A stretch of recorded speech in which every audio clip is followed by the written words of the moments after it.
கண்மணி அன்புடன் அடுத்த வர எபிசோடில் பார்த்திங்க அப்படின்னா அன்போட அக்காவும் அண்ணியும் பார்த்திங்க அப்படின்னா பிளான் பண்ணி இந்த கண்மணியை வீட்டை விட்டு வெளியே அனுப்புறேன்னு சொல்லிட்டு ஒரு மோசமான பிளான் பண்ணி மாட்டிப்பாங்க வெண்ணிலா கிட்ட. ஸோ பார்த்திங்க அப்படின்னா அவங்க வந்து கண்மணியோட எக்ஸ் லவர் தான் அவங்க அப்படின்னு நினச்சிக்கிட்டு பணம் கொடுக்குறேன், நீ வந்து இந்த மாதிரி ஃபங்க்ஷன் முன்னாடி கண்மணியை அசிங்கப்படுத்து, அப்போ தான் வீட்டை விட்டு வெளியே போவான்னு சொல்லிட்டு அந்த பையனை கூட்டிகிட்டு வந்துடுவாங்க. அவனும் அவங்க சொன்ன மாதிரியே வந்து நடிப்பாங்க. ஆனால் கண்மணி வந்து இந்த மாதிரி தப்பு செஞ்சிருப்பா அப்படின்னு சொல்லிட்டு அன்பு வந்து நம்பவே மாட்டாங்க. ஆனால் பாட்டி பார்த்திங்க அப்படின்னா அவளே அமைதியாக இருக்கா, உனக்கு என்ன, இந்த மாதிரி தப்பு பண்ணாமல் வீட்டிலே இருக்கக்கூடாது அப்படின்னு சொல்லிட்டு கண்மணியை வீட்டை விட்டு அனுப்புறதுலேயே இருப்பாங்க.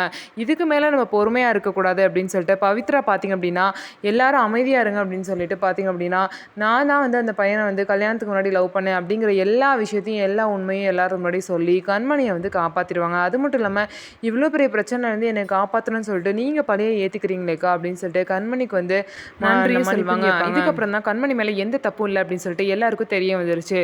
இந்த மாதிரி ஒரு மோசமான பிளானை பண்ணி வச்சிருக்கீங்க அப்படின்னு சொல்லிட்டு வெண்ணிலா பார்த்தீங்கன்னா அன்போட அக்காவையும் அண்ணியும் திட்டுவாங்க. இனிமேல் தயவு செய்து நீங்கள் எனக்காக எதுவுமே செய்ய வேணாம், எதுவாக இருந்தாலும் நானே பார்த்துக்கிறேன்னு சொல்லிட்டு அவங்கள திட்டிட்டு போயிடுவாங்க.